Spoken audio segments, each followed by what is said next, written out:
जय Hind friend, India और friend में आप सभी का स्वागत है। यहाँ पे देखिए हम निबंध साहित्य जो आपका यूनिट 9 है उसमें आज जो निबंध देखने वाले हैं वो निबंध है संस्कृति और सौंदर्य। इसमें हम जो है जो महत्वपूर्ण पॉइंट है उनको ध्यान में रखते हुए कि जो इम्पोर्टेंट पॉइंट है उनको हाईलाइट भी करते चलेंगे और बताते भी चलेंगे, बहुत महत्वपूर्ण है। बाकी नोट्स रिवीजन में और चीजें कवर कर ली जाएंगी। नामवर सिंह जो है, क्योंकि संस्कृति और सौंदर्य आप देखेंगे तो इन्होंने इनके गुरु मान के चलिए आप द्विवेदी जी हैं, आचार्य प्रसाद द्विवेदी। और संस्कृति और सौंदर्य में, की संस्कृति में सौंदर्य और सौंदर्य में संस्कृति, इन दोनों को अगर देखें तो नामवर जी जो है अशोक के फूल, जो कि आप देखेंगे द्विवेदी जी का है निबंध, उसमें इन्होंने बताया है कि आप उनकी दृष्टि से चीजों को देखिए। अभी तो बहुत लोग कविता करने वाले, निबंध करने वाले चीजों पे मिलते हैं, पर आपको इनके अशोक के फूल के निबंध को जो देखने की दृष्टि है वो बहुत अलग है। जिसे शुरुआत में आप देखेंगे तो कहेंगे कि अशोक के फूल केवल एक फूल की कहानी नहीं है। हम समानता फूल पढ़ेंगे तो मिलेगा फूल की कहानी है। नामवर जी स्पष्ट करते हैं कि अगर द्विवेदी जी ने लिखा है, ये हजारी प्रसाद द्विवेदी ने, तो ये केवल एक फूल की कहानी नहीं लिखा है।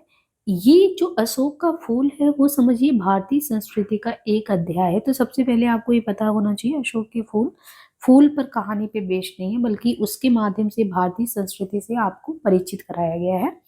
और इस अध्याय का अनंत लेख पढ़ने वाले हिंदी में पहले व्यक्ति कौन है? आचार्य प्रसाद द्विवेदी। अब कहते हैं पहली बार उन्हें ही ये अनुभव हुआ कि एक एक फूल, यहाँ पे हम बताते हैं आपको, एक एक इन्होंने फूल की बात की है, एक एक पशु की बात की, एक एक पक्षी की बात की। न जाने कितनी स्मृतियों का भार लेकर हमारे सामने उपस्थित है।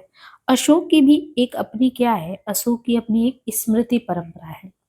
आम की भी है, बकुल की भी है, चंपे की भी है। सब क्यों, क्या हमें मालूम है? जितना मालूम है उसी का अर्थ क्या स्पष्ट हो पाया है? तो यहाँ पे लेखक ये जो है द्विवेदी जी कह रहे हैं, अगर उनका देखिए तो एक एक फूल जो है, पशु है, पक्षी है, वो न जाने कितनी स्मृति का भार लेकर हमारे सामने आते हैं। और अशोक के संबंध में कहते हैं कि अशोक की अगर देखें तो अपनी स्मृति परंपरा है। ऐसे ही ये तो अशोक की बात है ना, अशोक की। आम का जिक्र करते हैं, बकुल का करते हैं, चंपे का करते हैं। तो हमें आम, बकुल, चंपा, अशोक, इनको भी ध्यान रखना है। क्या सब हमें मालूम है? जितना मालूम उसी का अर्थ क्या स्पष्ट है। अब तो खैर, अब देखिए, अब यहाँ पे सीधे कह रहे, अब तो हिंदी में देखिए फूलों पर ललित, क्योंकि निबंध में आप देखेंगे एक विधा ललित निबंध का है जिसमें कुबेरनाथ और हजारी प्रसाद जी ये सभी आते हैं। कह रहे अब तो खैर हिंदी में फूलों पर ललित लेख लिखने वाले कई लेखक आपको निकल आएंगे, देखने को मिलेंगे, लेकिन कहने की आवश्यकता नहीं है कि जो अशोक का फूल है वो अशोक के फूल आज भी अपनी जगह है। कालिदास के प्रेमी पंडितों को पहली बार इस रहस्य उद्घाटन से अवश्य ही धक्का लगा होगा कि जिस कवि को वे अब तक अपनी आर्य संस्कृति का महान गायक समझते आ रहे थे, वह गंधर्व, यक्ष, किन्नर आदि आर्यतर जातियों के विश्वासों और सौंदर्य कल्पनाओं का सबसे अधिक ऋणी है। तो यहाँ पे लेखक का क्या कहना है कि कालिदास के प्रेमी पंडित जो थे उनको पहली बार इस रहस्य उद्घाटन से अवश्य ही धक्का लगा होगा कि जिस कवि को वे अब तक अपनी आर्य संस्कृति का महान गायक समझते आ रहे थे, वे गंधर्व, यक्ष, किन्नर आदि जो आर्यतर जातियां हैं उनके विश्वासों और सौंदर्य कल्पनाओं का सबसे अधिक ऋणी है। अब यहाँ पे अशोक के फूल के बारे में, कि अशोक के फूल की अपनी जगह है, लेकिन जो कालिदास जी से प्रेम करते हैं, उनके प्रेमी पंडित हैं, कह रहे उनको ये रहस्य का जब उद्घाटन हुआ तो धक्का लगा। क्यों? क्योंकि वो कालिदास से प्रेम कर रहे हैं, उनकी कविता को, लेकिन कह रहे जिस कवि को वो अब तक अपनी आर्य संस्कृति का महान गायक समझते हैं, कि यही महान गायक है, वो गंधर्व, यक्ष, किन्नर आदि आर्यतर जातियों के विश्वास और सुंदर कल्पनाओं का सबसे अधिक ऋणी भी है। वैसे तो भारत को महामानव सागर कहने वाले रविंद्रनाथ ठाकुर एक अरसे से ये बतलाते आ रहे थे कि जिसको हम हिंदू रीति की नीति कहते हैं, वो तो दरअसल क्या है, आर्य और आर्येतर उपादानों का मिश्रण है। किंतु यही संदेश अशोक के फूल के माध्यम से आया तो उनकी चोट कुछ और ही थी। क्या इसलिए कि यह मनोजन्मा कंदर्प के धनुष से छूटा हुआ है? फूल की मार कितनी गहरी हो सकती है इसका एहसास कराने के लिए अशोक के फूल के ये दो वाक्य काफी हैं। कौन से दो वाक्य काफी हैं इसके लिए? देश और जाति की विशुद्ध संस्कृति केवल बात की बात है, सब कुछ में मिलावट है, सब कुछ अविशुद्ध है। अगर हम कहें देश और जाति की विशुद्ध संस्कृति तो कह रहे हैं केवल बातों में है, मिलावट है सब में। और सच कहा जाए तो आर्य संस्कृति की शुद्धता के अहंकार पर चोट करने के लिए जो आर्य संस्कृति है जिसकी शुद्धता की बातें करें उसी पे तो चोट करने के लिए अशोक का फूल लिखा गया है। अशोक के फूल में आपको कभी ये नहीं लगना चाहिए कि ये प्रकृति वर्णन के लिए लिखा गया, नहीं। ये निबंध द्विवेदी जी के कहे शुद्ध उस प्रेम का, यानी वो इतना फूल को प्रेम करते थे, नहीं, बल्कि ये संस्कृति दृष्टि का अनूठा दस्तावेज है। यहाँ दो चीजें क्लियर की हैं। आप ये आर्य और आर्येतर जातियों के संबंध में जब पढ़ेंगे, संस्कृति के 4 अध्याय जो पढ़ा है उसमें आर्य और आर्येतर चैप्टर करके है, तो उसमें ये कहा गया है कि सब कुछ हम मान लेते हैं कि आर्यों के आगमन से ही हुआ, जबकि आर्य इतर जातियां भी मिली हैं तब जाके चीजें एक जो संतुलन कायम हुआ है। अब यहाँ पे कह रहे हैं कि देखो, कालिदास से प्रेम करने वाले अगर ये मानते एक महान गायक वही है तो बहुत सारी हमारी धारणाएं टूटती हैं, हमारी आस्था पे चोट होता है, हम जो चीजें जानते उतना ही मानते हैं। करें कि भारत को महामानव सागर कहने वाले रविन्द्रनाथ ठाकुर तो बहुत अरसे से बताते आ रहे हैं कि हम जिसे हिंदू नीति कह रहे हैं, विशुद्ध संस्कृति का घोतक आर्य संस्कृति को कह रहे हैं। दरअसल कह रहे हैं जब फूल का, अशोक का फूल लिखा जाता है तब इस संस्कृति पे चोट करने के लिए लिखा गया है। हम क्या समझेंगे अशोक का फूल फूल से प्रेम होगा द्विवेदी जी ने तब ये लिखा होगा, नहीं। प्रकृति वर्णन के लिए नहीं, ये तो सिर्फ और सिर्फ संस्कृति दृष्टि का अनूठा दस्तावेज है जो उनकी देखने की दृष्टि का, हमें इस तरीके से भी संस्कृत को देखना पड़ेगा, अपनी संस्कृति से परिचय प्राप्त करना होगा। तो पहले अपना डाउट ये क्लियर कर लेना है कि आर्य संस्कृति की शुद्धता के अहंकार पे चोट करने के लिए ये लिखा गया है, प्रकृति वर्णन के लिए नहीं लिखा गया, द्विवेदी जी के शुद्ध पुष्प प्रेम का प्रमाण नहीं, बल्कि ये संस्कृति दृष्टि का अनूठा दस्तावेज है। ये निबंध थोड़ा सा कठिन है, लेकिन ऐसे हम टुकड़ों में बांट के समझा रहे हैं तो बहुत अच्छे से आपको समझ में आ रहा होगा। अब वहां तक आपको समझ में आ गया कि ये निबंध क्यों लिखा गया है। अब कहते अब तो भारत की सामाजिक संस्कृति की, अब देखिए भारत की, अब कह रहे हैं कि अब भी देखिए भारत की सामाजिक संस्कृति की दिन रात माला जपने वाले बहुतेरे हो गए हैं। और ऐसे में तो जब सामाजिक संस्कृति की माला जपने वाले बहुतेरे हुए हैं तो दिनकर जी ने तो संस्कृति के 4 अध्याय नाम से एक विशाल ग्रंथ लिख डाला। किंतु जैसा कि आगे ने लिखा है, काव्य की पड़ताल में तो दिनकर शुद्ध काव्य की खोज में लगे थे, लेकिन संस्कृति की खोज में, शुद्ध काव्य नहीं संस्कृति की खोज में उनका आग्रह क्या था? दिनकर का आग्रह था मिश्र संस्कृति पर। लेकिन संस्कृति की मिश्रता को ही उजागर करने का प्रयत्न है, उनकी संग्राहकता को नहीं। क्या है? उसकी मिश्रता को उजागर करना, उनकी संग्राहकता को नहीं। संस्कृति का चिंतन करने वाले किसी भी विद्वान के सामने ये बात स्पष्ट होनी चाहिए कि संस्कृतियां जो होती हैं वो प्रभाव को ग्रहण करती हैं और अपने अनुभव को समृद्धतर बनाती हैं, लेकिन यह प्रक्रिया मिश्रण की नहीं है। संस्कार नाम ही इस बात को स्पष्ट कर देता है। यह मानना कठिन है कि संस्कृति की यह परिभाषा दिनकर की जानी हुई नहीं थी। उनका जीवन भी कहीं उस मिश्रता को स्वीकार करता नहीं जान पड़ता था जिसकी वकालत उन्होंने की। तब क्या ये संदेह संगत नहीं कि उनकी अवधारणा एक वकालत ही थी, दृष्टि का उन्मेष नहीं। और अगर वकालत ही थी तो उनका मुवक्किल क्या समकालीन राजनीति का एक पक्ष ही नहीं था जिसके सांस्कृतिक कर्णधार स्वयं की मिश्रता का सिद्धांत नहीं मानते थे, लेकिन अपनी स्थिति दृढ़तर बनाने के लिए उसे अपना रहे थे। यहाँ पे 2 लोगों का जिक्र इन्होंने किया है कि अब देखिए भारत की जो सामाजिक संस्कृति है तो बहुत लोग माला जप रहे हैं, लेकिन तुलना है दिनकर और अज्ञे जी का।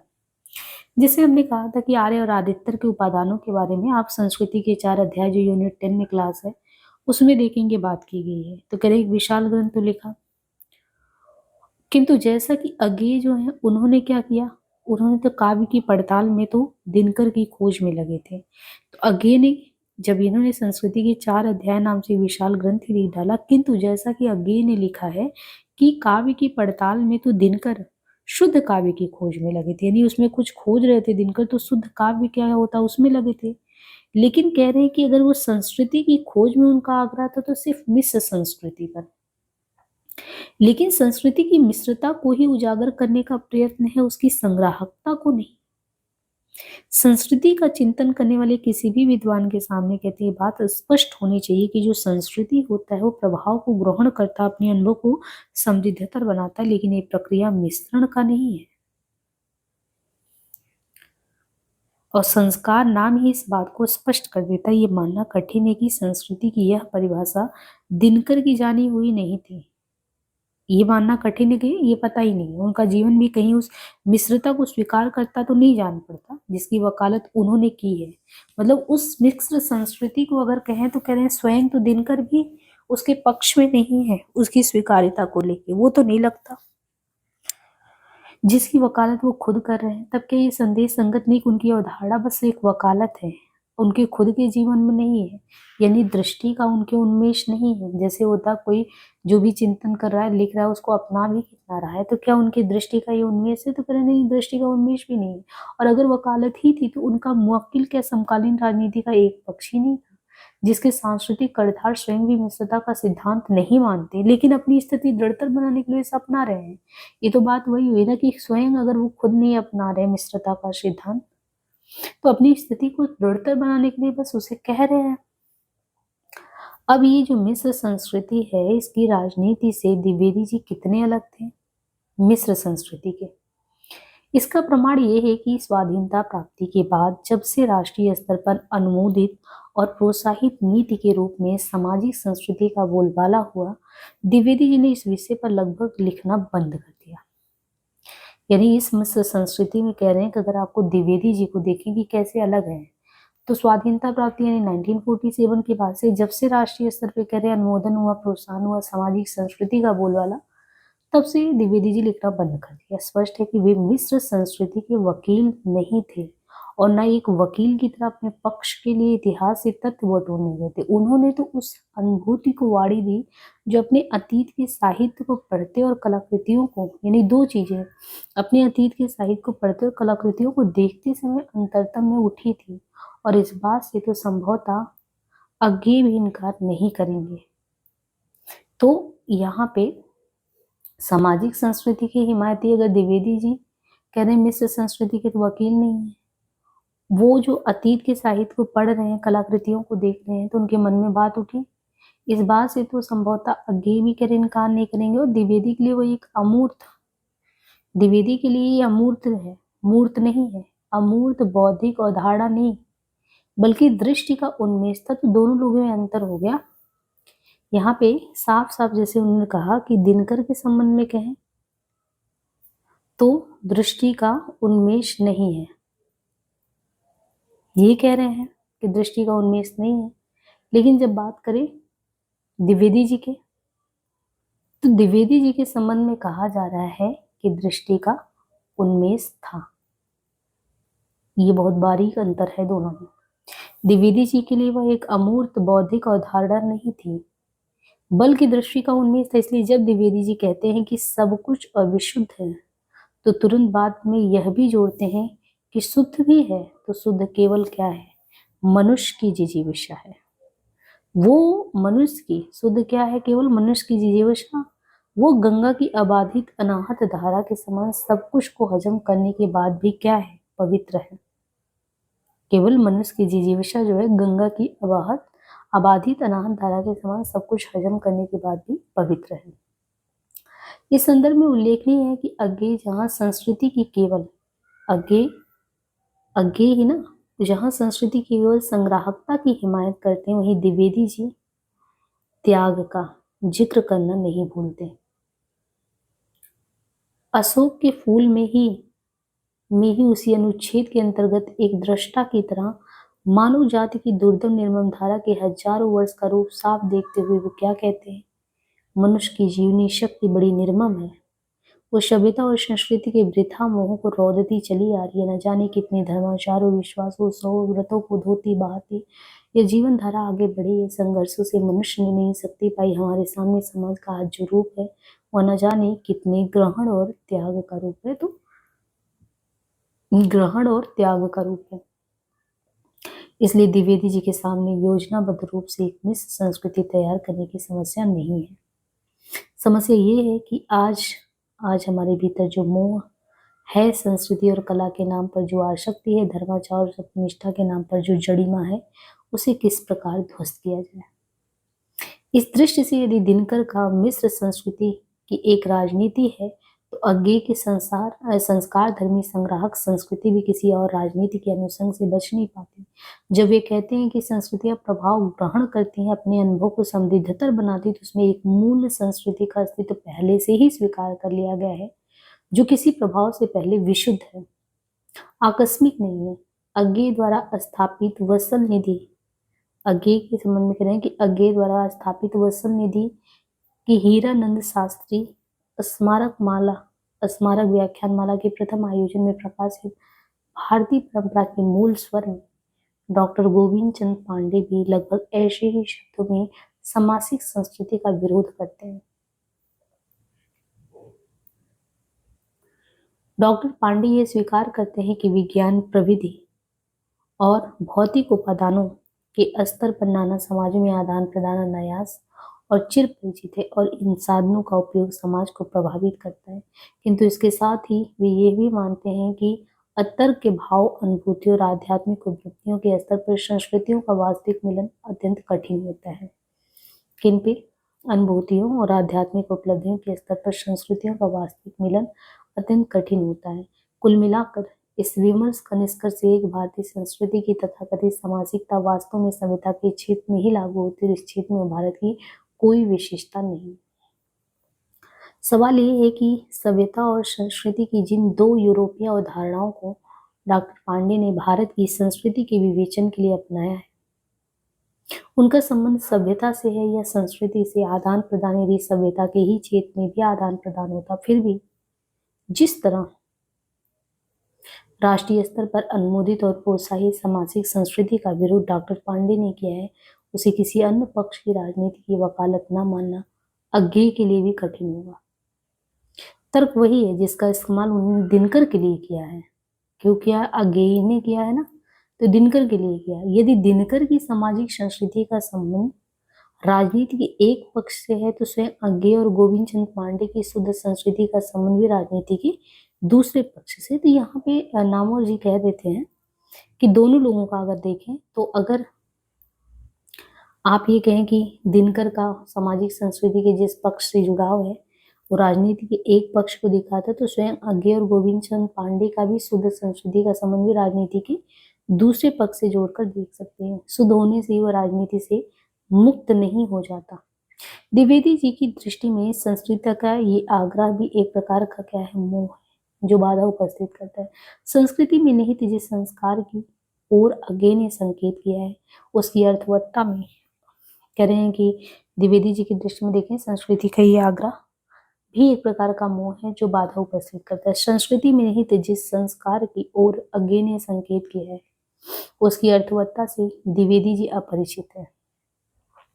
तो इस तरफ यानी संस्कृति के संबंध में कह रहे हैं कि द्विवेदी जी की दृष्टि में संस्कृति का ये आग्रह भी एक प्रकार का मोह है जो बाधा उपस्थित करता है। संस्कृति में निहित जिस संस्कार की ओर अज्ञेय ने संकेत किया है, उसकी अर्थवत्ता से द्विवेदी जी अपरिचित है। यह तो स्वयं अज्ञेय भी नहीं स्वीकार करेंगे। यानी द्विवेदी जी को तो पता है, फिर भी उन्हें यह देखकर आश्चर्य न होना चाहिए कि उन्होंने अक्सर इस संस्कार को भी बाधा माना है। लखनऊ विश्वविद्यालय के साहित्य का अमर 1948 शीर्षक व्याख्यानों में उनका जोर इसी बात पर है कि विवेक के परिष्करण के लिए किए गए संस्कार भी काल पाकर किसी नए सृजन के ग्रहण के लिए बाधा बन जाते हैं। कहते हैं संस्कार शब्द का प्रयोग करते समय मुझे थोड़ा संकोच ही हो रहा है। संस्कार शब्द अच्छे अर्थ में ही प्रयुक्त होता है, परंतु मनुष्य स्वभाव से ही क्या है, प्राचीन के प्रति श्रद्धा परायण होता है और प्राचीन काल से संबंध होने के कारण कुछ ऐसी धारणाओं को श्रद्धा के दृष्टि से देखने लगता है जो जब से शुरू हुई होंगी तो निश्चय ही उपयोगी रही होंगी, परंतु बाद में उनकी उपयोगिता घिस गई और वे रूढ़ी मात्र रह गई। ऐसे संस्कार सब समय बेहतर मानव पट भूमिका पर खरे नहीं उतरते। मतलब कि एक तरीके से हम लोग क्या हैं, जो चीजें पहले से मान्यताएं चल रही हैं उसी में बंधे हुए हैं, उसी को अच्छा मानते, चाहे वो गलत हो चाहे सही हो। लेकिन कह रहे हैं कि समय के साथ वो रूढ़ि मात्र भी हो जाती हैं। इन कालगत संस्कारों की चर्चा करने के बाद वे उन देशगत और जातिगत संस्कारों की ओर भी संकेत करते हैं जो अन्य देश और अन्य जाति के विश्वासों पर आधारित साहित्य को समझने में बाधक होते हैं। प्रसंग यद्यपि साहित्य का है, फिर भी संस्कार की यह भूमिका संस्कृति के क्षेत्र में भी स्वीकार की जा सकती है।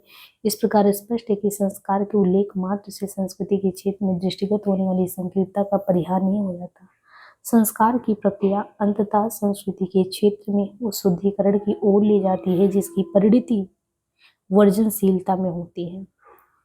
संस्कार की प्रक्रिया क्या है, अंततः संस्कृति के क्षेत्र में उस शुद्धिकरण की ओर ले जाती है जिसकी परिणति वर्जनशीलता में होती है।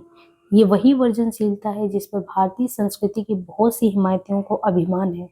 हमारे यहाँ वाला ब्रह्मशास्त्र इस वर्जनशील अहंकार के ऊपर है जिसका मुकाबला द्विवेदी जी को अक्सर करना पड़ता है। वर्जनशीलता यानी मनाही करना उस चीज का। बहुत क्लेश होने पर ही हिंदी साहित्य की भूमिका। अभी हिंदी साहित्य की भूमिका देखेंगे। हिंदी साहित्य का आदिकाल, भूमिका, उद्भव और विकास, ये 3 किताबें हैं। इतिहास प्रसिद्ध किताब है द्विवेदी जी का। कह रहे बहुत क्लेश होने पर ही हिंदी साहित्य की भूमिका के उपसंहार में उन्होंने लिखा, क्या लिखा?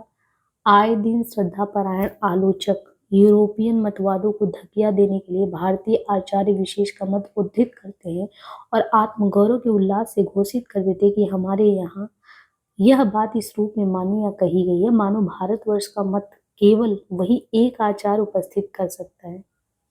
मानो भारतवर्ष के हजारों वर्ष के जो सुदीर्घ यानी लंबा जो इतिहास रहा है उसमें नाम लेने योग्य एक ही कोई आचार हुआ है और दूसरे या तो है ही नहीं, या है भी तो एक ही बात मान बैठे। ये रास्ता गलत है। किसी भी मत के विषय में भारतीय मनीषा ने गड्डालिका प्रभा की नीति का अनुसरण नहीं किया। थोड़ा गड्डालिका प्रभा ये नया चीज है। प्रत्येक बात में ऐसे बहुत से मत पाए जाते हैं जो परस्पर एक दूसरे के विरुद्ध पड़ते हैं। तो कह रहे बहुत ज्यादा जब हो हल्ला हुआ तो हिंदी साहित्य की भूमिका के उपसंहार में उन्होंने लिखा है कि आए दिन श्रद्धा परायण जो आलोचक हैं वो यूरोपियन मतवाद उनको धकिया देने के लिए भारतीय जो आचार्य विशेष है उनका मत देते रहते हैं और अपने आत्मगौरव को यानी अपनी बातों को ही सही सिद्ध करते हैं। लेकिन ये कह रहे हैं कि मानो भारतवर्ष का मत केवल वही एक आचार उपस्थापित कर पाए और इस लंबे दीर्घकाल इतिहास में कोई था ही नहीं। ये कहते हैं कि बहुत से ऐसे मत हैं जिनमें विरोधाभास भी पाया जाता है, एक दूसरे के विरुद्ध भी पड़ते हैं। लेकिन यहाँ पे भी हजारी प्रसाद जी कह रहे पंडितों की समझ का एक इकहरापन यानी एक ही तरफ वो समझ पा रहे हैं। ये इकहरापन द्विवेदी जी की दृष्टि में एक बहुत बड़ी बाधा है। उनको प्रगतिशील नजरिया नहीं देता, संकीर्ण हो जाते हैं। इस संकीर्ण इकहरेपन के खिलाफ संघर्ष करते उन्होंने क्या किया? भारतीय संस्कृति की विविधता, जटिलता, परस्पर विरोधी जीवंतता, समृद्धि का पुनः सृजन किया। तो इतना चीज उन्होंने संस्कृति की विविधता यानी द्विवेदी जी ने भारतीय संस्कृति विविधता, जटिलता, परस्पर विरोधी जीवनता, समृद्धि का पुनः सृजन किया। भारतीय संस्कृति के अंतर्गत आर्यतर जातियों यानी आर्यशेतर जातियों के अवदान की उल्लेखित चर्चा का कारण यही है। यदि इस प्रयास में कहीं आर्य की श्रेष्ठता के अहंकार को ठेस लगती है तो द्विवेदी जी इस बात से चिंतित नहीं दिखते। वस्तुतः ये दूसरी परंपरा की खोज का प्रयास है जिसका प्रयोजन मुख्यतः पंडितों की इकहरी परंपरा की संकीर्णता का निदर्शन है।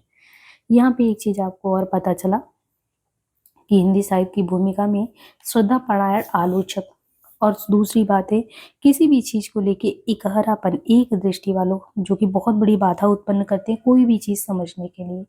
तो ये जो भारतीय मनीषा ने कहते हैं गड्डालिका प्रभा की नीति का अनुसरण कर रखा है ना, अपने आप को एक संकीर्ण इकहरेपन में बांध रखा है, उसके खिलाफ जो है द्विवेदी जी ने संघर्ष किया। उन्होंने भारतीय संस्कृति के विविध आयाम को देखा, उनकी जटिलताओं को, उनकी परस्पर विरोधी जीवंतता, समृद्धि का पुनः सृजन करना और भारतीय संस्कृति के अंतर्गत आर्यतर जाति के अवदान की उलसित चर्चा का कारण भी यही है। और कह रहे यदि इस प्रयास में कहीं भी आर्य श्रेष्ठता के अहंकार को अगर देखें तो ठेस लगती है तो द्विवेदी इस बात से चिंतित नहीं दिखते हैं। और यही तरह उनकी दूसरी परंपरा की खोज का प्रयास भी है, मतलब जिसका उद्देश्य क्या, मुख्यतः जो पंडित की कहरी परंपरा उसकी संकीर्णता का निदर्शन करना।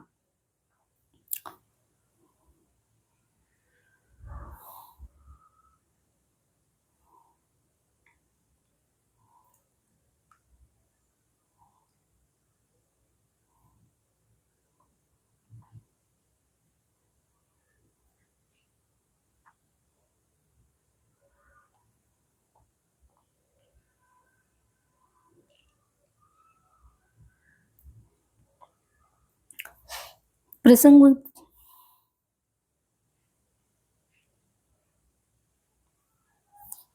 यहाँ पे देखिए कि प्रसंगवश अगर देखें तो द्विवेदी जी के इस प्रयास की एक परंपरा हिंदी में, क्योंकि ये बहुत बड़ा निबंध है तो मैं सोच रही हूँ 2 पार्ट में बराबर रहे। प्रसंगवश कैसे द्विवेदी जी के इस प्रयास की एक परंपरा हिंदी में पहले से दिखाई पड़ती। हिंदी में कैसे दिखता है?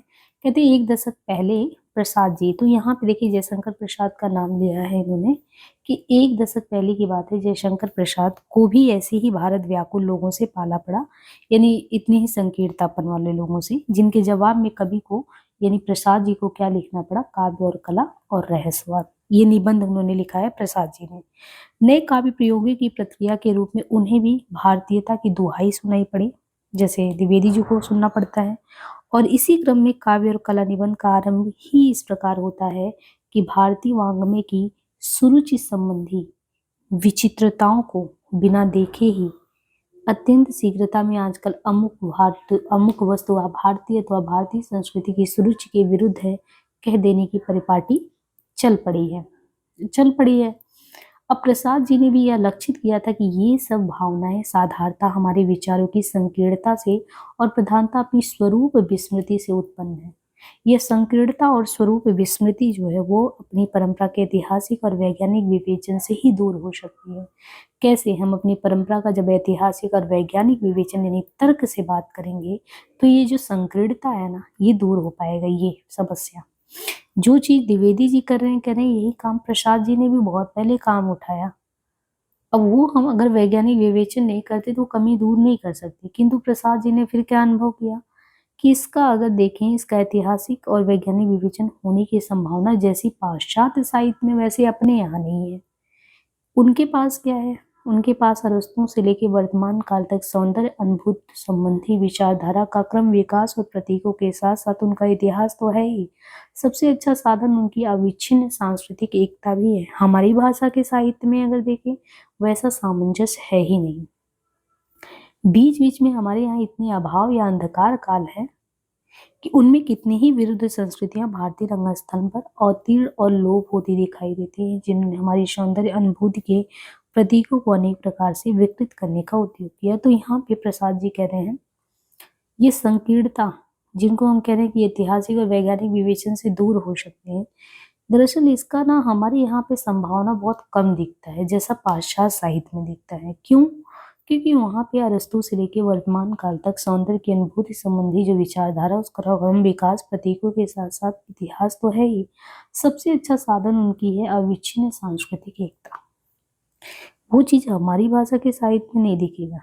हमारे यहाँ इतने अभाव या अंधकार काल है कि उनमें कितनी ही विरुद्ध संस्कृतियां भारतीय रंगस्थल पर अवतीर्ण और लोप हो गई, जिन्होंने हमारी सौंदर्य अनुभूति के प्रतीकों को अनेक प्रकार से विकृत करने का ही उद्यम किया।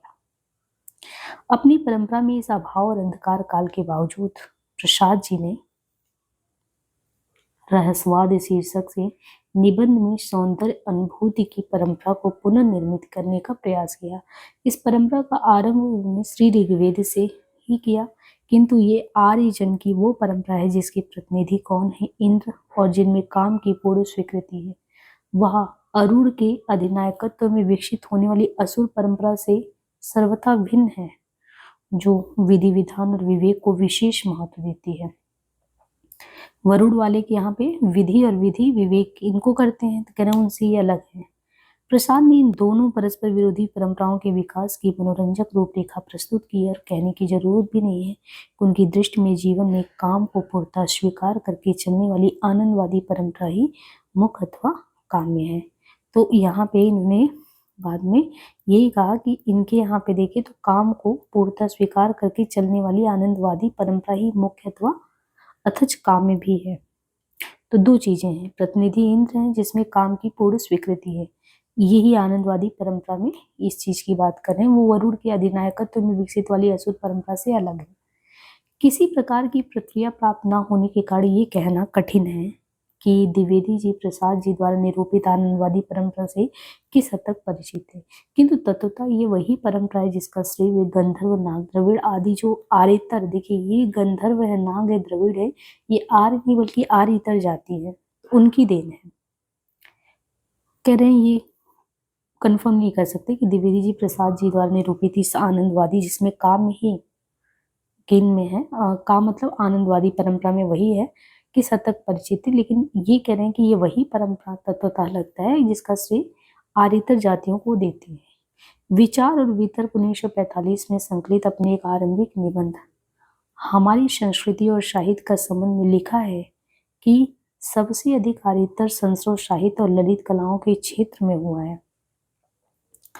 अगर आप देखें तो इन्होंने कहा है कि हमारी संस्कृति और जो साहित्य उसके संबंध में इन्होंने लिखा, जैसे विचार और वितर्क 1945 में संकलित एक निबंध है, उसमें उन्होंने कहा कि हमारी संस्कृति और साहित्य का संबंध जो उसके संबंध में लिखा है वो सबसे अधिक ये है कि आर्यतर संस्कृत साहित्य और ललित कलाओं के क्षेत्र में यही कि जैसे अजंता के चित्र, सांची, भरहुत आदि में उत्कीर्ण जो चित्र है, मूर्ति है, वो किसकी सभ्यता का परिचायक है? वो आर्यतर सभ्यता की समृद्धि के परिचायक है। यहाँ तक कि महाभारत और कालिदास के काव्यों की तुलना करने में जान पड़ेगा कि दोनों दो चीजें हैं। आप ये देखो, महाभारत और कालिदास के काव्य की तुलना करने में कह रहे हैं दो चीजें, कैसे? एक में तेज दीप्ता और अभिव्यक्ति का वेग है, तो दूसरे में आप देखें लालित्य है, माधुर्य है, व्यंजना की छटा है। महाभारत में आर्य जो है उनका उपादान ज्यादा है, कालिदास के काव्य में आर्येतर का। जिन लोगों ने भी भारतीय शिल्प शास्त्र का अनुशीलन किया वे जानते हैं कि भारतीय शिल्प में कितना आर्येतर का योगदान है, उपादान है। और काव्यों तथा नाटकों में भी ऐसा ही अद्भुत प्रभाव है। पता चला कि सांची है, भरहुत आदि के चित्रकार यक्ष और नागों की पूजा करने वाली एक सौंदर्य प्रिय जाति थी, जो संभवतः उत्तर भारत से लेकर असम तक फैली हुई थी। बहुत सी ऐसी बातें कालिदास आदि काव्यों ने सौंदर्य प्रेमी जातियों से ली है, जिनका पता आर्यों को तो था ही नहीं। कामदेव और अप्सराएं उनकी देव देवियां हैं। सुंदरियों के पदाघात से अशोक का पुष्पित होना उनके घर की चीज है। अलकापुरी उनका स्वर्ग है। इस प्रकार की अनेक बातें उनसे और उन्हीं की तरह अन्य आर्यतर जातियों से महाकवियों ने ली है। इसमें इन्होंने साफ ये बताया है कि हम आर्यतर जातियों के उपादान को समझें, क्योंकि उन्होंने क्या किया है। अगर हम महाभारत और कालिदास की तुलना करें, दोनों दो लेखक, एक अगर आप पढ़ते हैं तो तेज दृप्तता अभिव्यक्ति का वेग पता चलता है, लेकिन कालिदास को पढ़ने से लालित्य, माधुर्य, व्यंजना की छटा, इनसे आप परिचित होते हैं। तो भारतीय जब शिल्प शास्त्र का आप अनुशीलन करते हैं तो भारतीय शिल्प में कितने आर्य इतर उपादान है ये पता मिलता है आपको। सांची, भरहुत आदि की चित्रकारी यक्ष और नागों की पूजा करने वाली एक सौंदर्य प्रिय जाति उत्तर भारत से लेकर असम तक फैली। बहुत सी ऐसी बातें कालिदास आदि कवि ने इन सौंदर्य प्रेमी जातियों से ली जिनका पता आर्यों को नहीं था। कामदेव और अप्सराएं उनकी देव देवियां हैं। अलकापुरी उनका स्वर्ग है। तो कुल मिला के अंत में यही कह रहे हैं कि आर्यतर जातियों से महाकवियों ने ली है। इसी क्रम में आगे भरत मुनि के नाट्य शास्त्र के बारे में भी उनके आर्यों की विद्या ना मानने वाले मत का जिक्र करते हुए कहते हैं कि शुरू में एक कथा में बताया गया है कि ब्रह्मा ने नाट्य वेद नामक पांचवें वेद की सृष्टि की थी। ब्रह्मा ने नाट्य वेद नामक पांचवें वेद की सृष्टि की थी। अगर आर्यों के वेदों से इसका कुछ भी संबंध होता तो पंडितों का अनुमान है इस कथा की जरूरत नहीं होती। वास्तव में भारतीय नाटक पहले केवल अभिनय के रूप में ही दिखाए जाते थे। इनमें भाषा का प्रयोग करना कहते हैं आर्य संशोधन का परिवर्तन है। यानी शुरुआत में भारतीय नाटक में कह रहे हैं पहले जो है केवल अभिनय के रूप में दिखाया जाता था, भाषा का प्रयोग करना ये तो आर्य संशोधन का परिवर्तन है। प्रथम संस्करण में ये बताया गया। आर्य से इतर अवदान यानी आर्यतर अवदान की सूची में यदि कहते हैं भक्ति द्राविड़ उपचे और आभीरों के आराध्य देव बालकृष्ण तथा देवी राधा को जोड़ लें तो हमारी परंपरा में सुंदर माना जाने वाला ऐसा कुछ भी नहीं बचता जो आर्यतर ना हो। यानी आर्यतर का योगदान है। एक भक्ति काव्य को छोड़कर प्रसाद और हजारी प्रसाद द्विवेदी में इस बात को लेकर कोई मतभेद नहीं है। भक्ति काव्य को कह रहे हैं कि छोड़ दो, तो प्रसाद और द्विवेदी जी में इस बात को लेकर कोई मतभेद नहीं है कि क्या क्या सुंदर है। अंतर केवल यह है कि प्रसाद जिसे आर्यों की एक समुदाय की परंपरा कहते हैं, हजारी प्रसाद द्विवेदी उसे ही विभिन्न आर्यतर जातियों का उदाहरण मानते हैं। फिर भी एक बात में उभयत्र समानता है कि हमारी परंपरा में जो भी सुंदर है वो आर्य नाम से प्रचारित मिथक से अलग है। अगर जब योगदान दोनों लोगों का समान दृष्टि से है अगर देखा जाए तो कह रहे हैं यहाँ पे कि एक मिथ की सबसे बड़ी बात है, फिर भी एक बात में उभयत्र समानता है। हमारी परंपरा में जो भी सुंदर है वो आर्य नाम से प्रचारित मिथक से अलग है। इस मिथ की आर्य से इतनी चिढ़ इसलिए है कि इसकी ध्वजाधारियों को सुंदर से परहेज है। जैसे कि प्रशांत ने रहस्यवाद शीर्षक निबंध में स्पष्ट लिखा है, आनंद पथ को उनके कल्पित भारतीयोचित विवेक में सम्मिलित कर लेने से आदर्शवाद का ढांचा ढीला पड़ जाता है। इसलिए वे इस बात को स्वीकार करने में डरते हैं कि जीवन में यथार्थ वस्तु आनंद है। ज्ञान से व ज्ञान से मनुष्य उसी की खोज में लगा है। आदर्शवाद ने विवेक के नाम पर आनंद और उनके पथ के लिए जो जनरों फैलाया है, वहीं उसे अपनी वस्तु कहकर स्वीकार करने में बाधक है। प्रसाद का रहस्यवाद शीर्षक निबंध है, उसमें क्या लिखा है, आनंद पथ को उनके कल्पित भारतीयोचित विवेक में सम्मिलित कर लेने से जो आदर्शवाद का ढांचा वो ढीला पड़ जाता है। इसलिए वे इस बात को स्वीकार करने में डरते हैं कि जीवन में यथार्थ वस्तु क्या है, आनंद है। ज्ञान से व अज्ञान से मनुष्य उसी की खोज में आनंद में लगा रहता है। आदर्शवाद ने विवेक के नाम पर आनंद और उसके पथ के लिए जो झंडों फैलाया, वही उसे अपनी वस्तु कहकर स्वीकार करने में बाधक है। इसलिए नैतिकतावादियों को प्रत्युत्तर देने के लिए प्रशांत ने यदि सुंदर की परंपरा को अपनी ही परंपरा के अंदर आर्यतर तत्वों के अभिन्न मिश्रण के रूप में विवेचित किया। एक ही परंपरा और दूसरे के प्रति परंपरा दो दिशाओं से चलकर एक ही बिंदु पर मिलती है। थोथे नैतिकतावाद के विरुद्ध सुंदर की प्रतिष्ठा। सुंदर को ही लेकर ये सारा विवाद इसलिए कि जैसा कि प्रसाद ने कहा है, संस्कृति सौंदर्य बोध के विकसित होने की मौलिक चेष्टा है।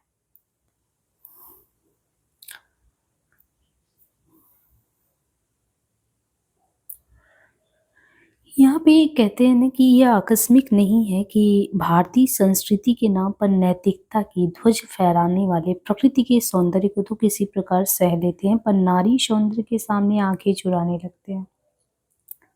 उदाहरण के लिए शुक्ल जी के लोक मंगल में प्रकृति के सौंदर्य के लिए तो पूरी जगह है, लेकिन छायावादियों की कौन कहे।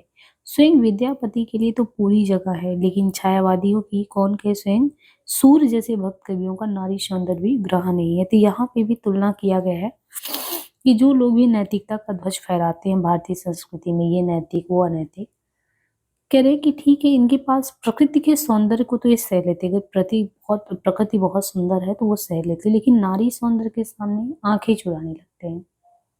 अब वो आप देखिए, कह रहे हैं कि शुक्ल जी के लोक मंगल में देखिए, शुक्ल जी के, अब ये नामवर जी कह रहे हैं, ध्यान रखना, ये शुक्ल जी के लोक मंगल में कह रहे हैं कि प्रकृति के सौंदर्य के लिए तो पूरी जगह है, लेकिन छायावादी की जब बात आती है तो छायावादियों की कौन कहे।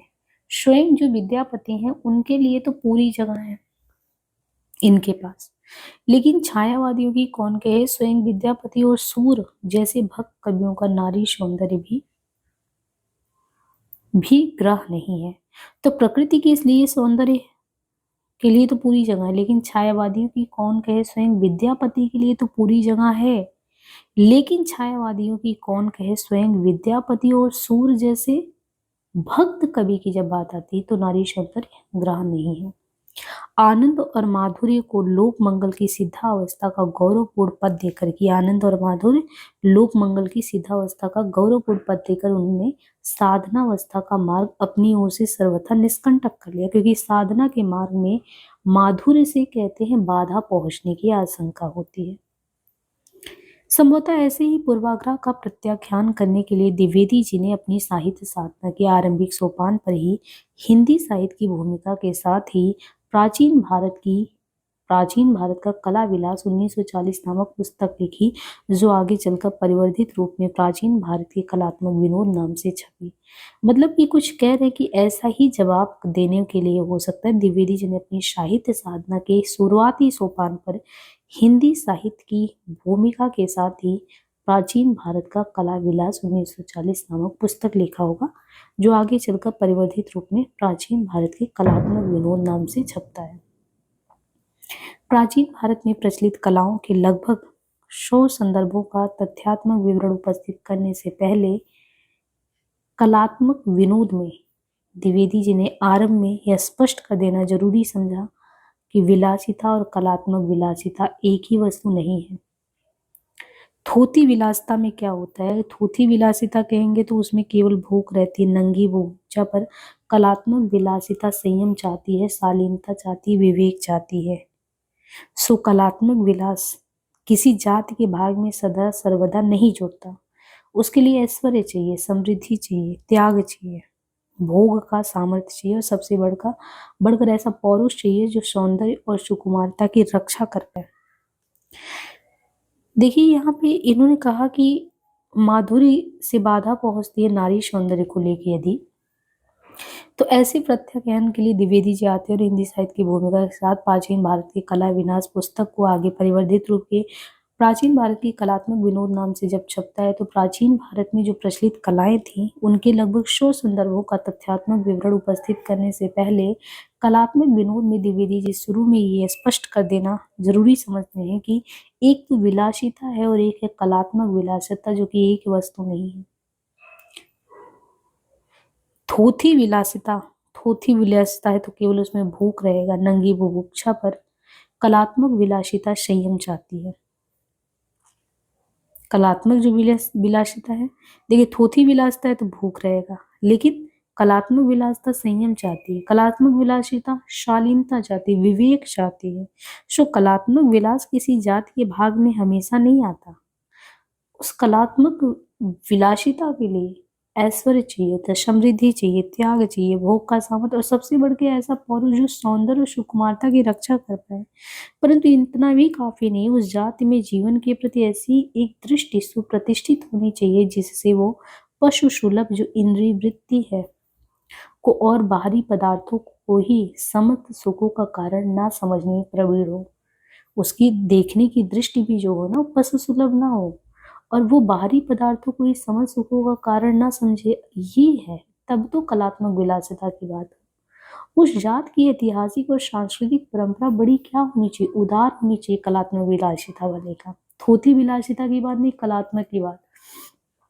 और इतना ही नहीं, उसमें एक ऐसा कौलीन्य गर्व भी होना चाहिए जो आत्म मर्यादा को समस्त दुनिया की सुख सुविधाओं से श्रेष्ठ, मतलब दुनिया की सारी सुख सुविधाएं एक तरफ, आत्म मर्यादा एक तरफ, और जीवन के किसी भी क्षेत्र में असुंदर को बर्दाश्त ना कर सकता हूँ। जो जाति सुंदर की रक्षा और सम्मान करता नहीं जानती वो विलासी भले ही हो, जो जाति सुंदर की रक्षा और सम्मान करना नहीं जानते वो विलासी भले ही हो, पर वो कलात्मक विलास उसके भाग में नहीं बधा होता। संक्षेप में ये उस सौंदर्य बोध की संस्कृति है जिसका अत्यंत संवेदनशील और सूक्ष्म विवरण कलात्मक विनोद के बाद के पृष्ठों में मिला है, या फिर बाण भट्ट की आत्मकथा में, चारुचंद्र लेख में, पुनर्नवा में, अनाम दास का पोथा जैसी सृजनात्मक कृतियों के उन प्रसंगों में जहां नारी सौंदर्य अपने पूरे वैभव के साथ प्रकट हुई है। नृत्य कला के प्रदर्शन के अवसर अक्सर उपस्थित होती है। कहने की जरूरत नहीं कि द्विवेदी जी की इस सौंदर्य बोध में सर्वथा शास्त्रीय प्रत्याविज्ञान ही नहीं बल्कि उनमें एक सजग इंद्रिय संवेदन की प्रत्याग्रता भी है।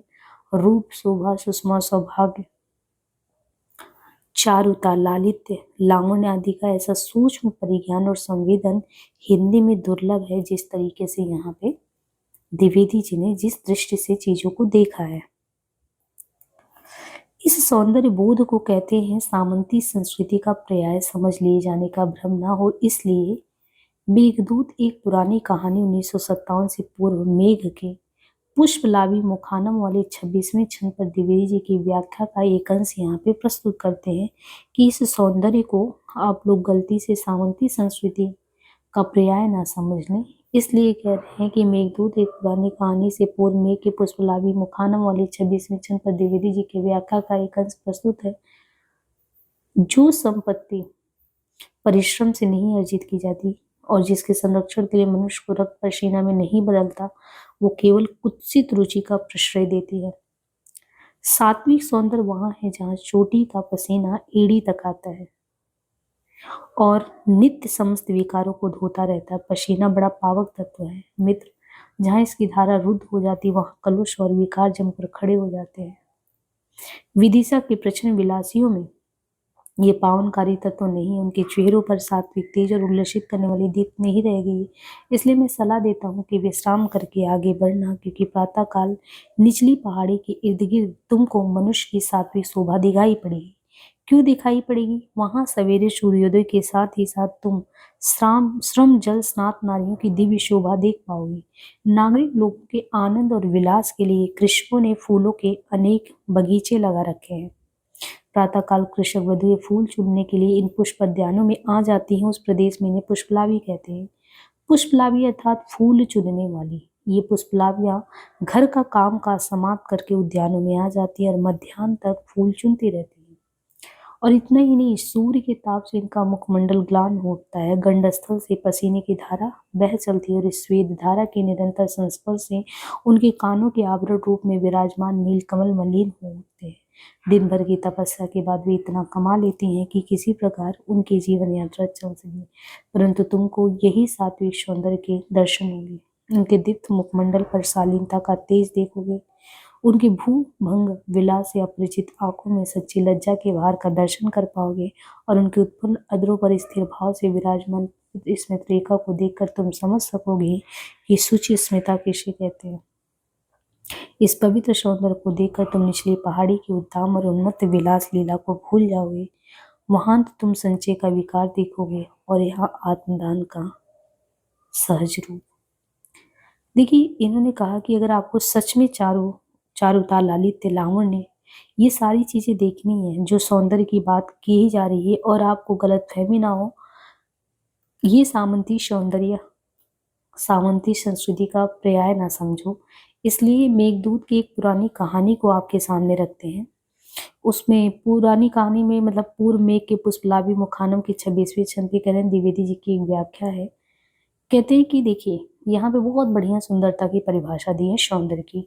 जो संपत्ति परिश्रम से नहीं अर्जित की जाती और जिसके संरक्षण के लिए मनुष्य का रक्त पसीने में नहीं बदलता, वो केवल कुत्सित रुचि को प्रश्रय देती है। सात्विक सौंदर्य वहां है जहाँ चोटी का पसीना एड़ी तक आता और नित्य समस्त विकारों को धोता रहता है। पसीना बड़ा पावक तत्व है मित्र। जहाँ इसकी धारा रुद्ध हो जाती है और वहां कलुष और विकार जमकर खड़े हो जाते हैं। अब यहाँ पे उदाहरण दिए हैं। विदिशा की प्रच्छन्न विलासियों में ये पावनकारी तत्व नहीं है। पहले तो आपको ये बताएं कि सौंदर्य के लिए जो संपत्ति परिश्रम से नहीं अर्जित करेंगे, जिसके संरक्षण से मनुष्य का रक्त पसीने में नहीं बदलता, वो केवल कुत्सित रुचि को प्रश्रय देती है। सात्विक सौंदर्य वहां है जहाँ चोटी का पसीना एड़ी तक आता है और नित्य समस्त विकारों को धोता रहता है। पसीना बड़ा पावक तत्व है मित्र। जहाँ इसकी धारा रुद्ध हो जाती है वहां कलुष और विकार जमकर खड़े हो जाते हैं। पसीना आना चाहिए। अब यहाँ पे आपको उदाहरण देते हैं कि विदिशा की प्रच्छन्न विलासियों में ये पावनकारी तत्व नहीं है, यानी ये पसीना उनके तत्वों में नहीं है। उनके चेहरों पर आपको सात्विक तेज और उल्लसित करने वाली दीप्ति नहीं दिखेगी विदिशा की प्रच्छन्न विलासियों में।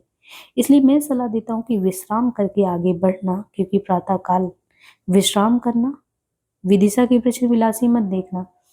विश्राम करके आगे बढ़ना, क्योंकि प्रातः काल जब तुम निचली पहाड़ी के इर्द गिर्द तुमको जो मनुष्य की सात्विक शोभा दिखाई पड़ेगी, वो सात्विक शोभा क्या है? वहां सवेरे सूर्योदय के साथ ही साथ तुम किनको देखोगे? श्रम जल स्नात नारियों की दिव्य शोभा देख पाओगे।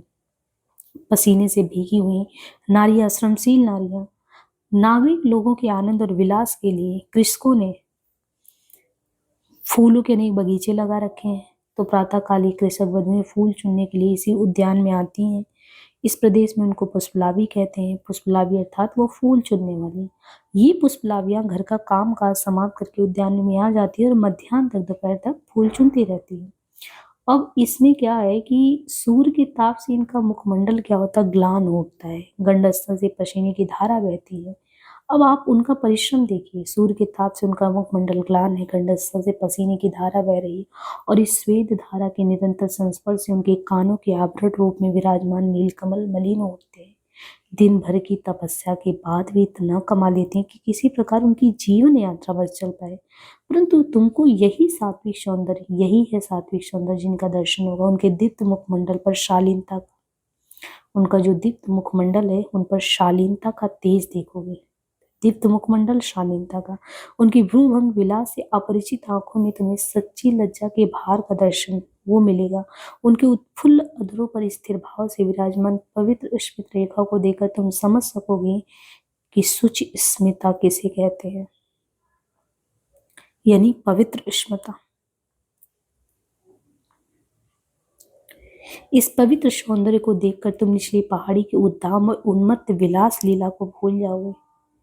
वहां तुम संचय का विकार देखोगे और वहां पे आत्मदान का संचय सहज रूप। तो देखिए बहुत बढ़िया यहाँ पे इन्होंने सौंदर्य की तुलना करके आपको बताया कि सात्विक सौंदर्य आपको कहाँ देखने को मिलेगा। पुष्पलाभियों का ये श्रमजल स्नात सौंदर्य कालिदास का नहीं है, द्विवेदी जी के कालिदास का सौंदर्य है। क्लासिकी परंपरा से फूटती हुई आधुनिकता, संस्कृति को भी संस्कार देने वाली यह एक और परंपरा है जो अनजाने ही निराला की श्याम तन भरबधा यौन व तोड़ती पत्थर से जुड़ जाती है। इसमें भी तो उन्होंने उस श्रमशील नारी को ही दिखाया है। तो कह रहे हैं ये आपको कालिदास की नारी में नहीं देखेगा ये श्रमजल स्नात सौंदर्य। इसलिए जो लोग द्विवेदी जी के सौंदर्य संस्कार को अगर कहें कि ये रविन्द्रनाथ के शांति निकेतन की देन बतलाते हुए सिर्फ आधी बात कहते हैं। शांति निकेतन में चारों ओर संगीत और कला का जो वातावरण था उसने निश्चय ही द्विवेदी जी के सुप्त सौंदर्य बोध को जागृत किया है। स्वयं द्विवेदी जी ने भी शांति निकेतन के संस्मरणों में आश्रम के उस वातावरण की चर्चा की है जिससे संगीत जीवन का अविच्छेद्य अंग बन गया था और छोटे से छोटे बच्चों में भी सौंदर्य निर्माण की सहज प्रेरणा काम कर रही थी। फिर भी उनके अपने सौंदर्य प्रेम का एक बहुत बड़ा स्रोत अपना लोक संस्कार था।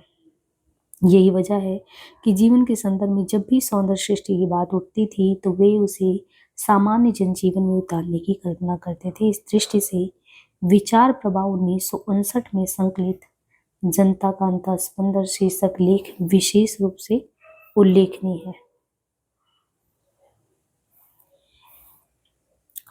अब इसे नेक्स्ट क्लास में देखेंगे, है ना। काफी बड़ा निबंध है तो इतना क्योंकि बहुत समझने वाला निबंध है, तो अब इसको नेक्स्ट क्लास में देखा जाएगा। धन्यवाद।